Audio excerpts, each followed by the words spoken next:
Good evening. My name is David Merritt, and I'm coming to you this evening with an interesting thought. I was listening to some news reports for the last few days about Hillary and Obama raising millions and millions of dollars. Some of them even cheating or sort of like fudging some of their reports to exaggerate how much they have actually raised in pre-election funds. And it dawned on me, this is a very silly game. Both Hillary Rodham Clinton as well as Barack Obama essentially knows that they have no real chance of becoming the next American president in 2008. Yet they're going full force, raising all this capital for a race that will not end up in victory.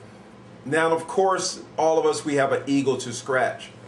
But how is it that you can just raise and just absorb millions and millions of dollars from fellow Americans for a race that you know will not come to anything of import? Well, other than history, that is. Within 20th century American struggle, 21st century hope, myself as well as Dr. Rashid, we actually write that the only possible chance that Barack Obama has to be elected, or any African American, is if every American became physically blind. And for a woman such as Hillary or any female to be elected in the United States, not only would Americans have to become physically blind, they would also have to hear a man's voice. So Hillary, she would by necessity have to get a voice box to sound like a man. Now, this is the cold reality. This is the facts. This is not hyperbole or any wild imaginings. This is clearly what happens when you look at the United States presidents, the whole array of U.S. presidents. You have male, Anglo-Saxon, Caucasian, European American male presidents. Now, the question is, what is the solution to this problem? Within 20th century American struggle, 21st century hope, Dr. Rashid and I actually put forward this alternative. If Americans were to become mentally blind, we know physically blind is not feasible, but mentally blind is. We have a book that not only stresses certain key information, it has some innovative stuff, we have cutting edge information that no one else has printed. We have coined terms that has never been utilized before.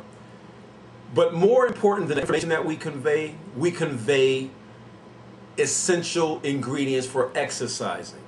Just as athletes exercise to hundreds of hours just to play a 20 or 40-minute game, just as those in academia, they will exercise through the way of studies hundreds or even thousands of hours in order to take a 2-hour exam.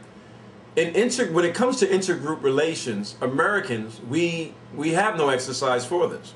And what Dr. Rashid and I propose are some very clear and profound ways of exercising our human abilities in order to develop healthy, concrete relations with one another. And so I say to Hillary, well, it's good to see you run, but let's be real with the American people. Obama, it would be nice to see Americans advance to the 21st century, but unless you go through a metamorphosis of skin coloration, that's not going to happen. So really, your time and our time would be much more well spent if we were able to give Americans a way to overcome certain preconceived notions that most of us inherit from others without any control of having them. Good night.